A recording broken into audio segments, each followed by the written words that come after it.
ஃப்ரண்ட்வுட்ஸ் நேயர்களுக்கு வணக்கம். போடி நாயக்கனூர்ல பிரச்சாரத்தை மேற்கொண்ட அனைத்து இந்திய புரட்சி தலைவர் மக்கள் முன்னேற்ற கழகத்தினுடைய பொதுச் செயலாளர் சசிகலா அவர்கள் அதிரடியா ஓபிஎஸ் வச்சு செஞ்சிருக்கிறாங்க.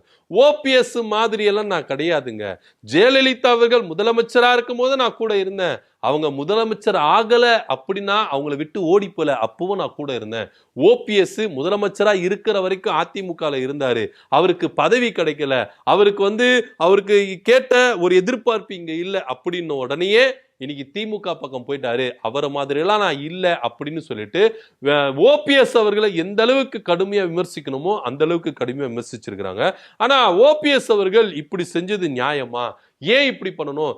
இதே அதிமுகவில் அவர் எந்த பொசிஷன்ல இருந்தாரு, எந்த இடத்துல அவரை நாங்க தூக்கி வச்சோம்? ஜெயலலிதா இருந்தாலும் சரி, நானா இருந்தாலும் சரி, உயர்ந்த இடத்துல நாங்க வச்சோம். ஆனா ஓபிஎஸ் பதவியின் சுகத்துக்காக இப்படி திமுக கிட்ட அடிமையா போயிட்டாரு. அவரு திமுக பக்கம் போகாம வேற எதனா ஒரு கட்சி பக்கம் போய் நான் சந்தோஷப்பட்டிருப்பேன்.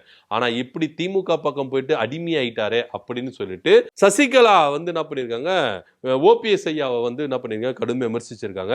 தேர்தல் பரப்புரைன்னு வந்துட்டா இப்படி ஒவ்வொருத்தர் மேல குற்றச்சாட்டுகளை அதை முன்வைப்பாங்க. சசிகலா அவர்கள் எப்படியாவது போடி தொகுதியில நம்ம ஜெயிச்சிருவோம், நம்முடைய சமுதாயத்தின் மக்கள் நம்மளுக்கு வாக்களிச்சிருவாங்க அப்படின்ற ஒரு நம்பிக்கையில தான் அவங்க களத்துல இறங்கி இருக்கிறாங்க. ஓபிஎஸ் எதிர்த்து தன்னுடைய வேட்பாளர் எப்படியாவது ஜெயிச்சிடணும் அப்படின்னு சொல்லிட்டு தான் என்ன பண்ணிருக்காங்க, களத்துல இறங்கி இருக்காங்க. போற போக்குல ஓபிஎஸ் சும்மா அப்படி விமர்சிச்சிருவோம் அப்படின்னு சொல்லிட்டு தான் விமர்சிச்சிருக்காங்க. இந்த விமர்சனத்தை குறித்து உங்களுடைய கருத்து என்ன அப்படின்ற கீழே கமெண்ட் பண்ணுங்க. நன்றி, வணக்கம்.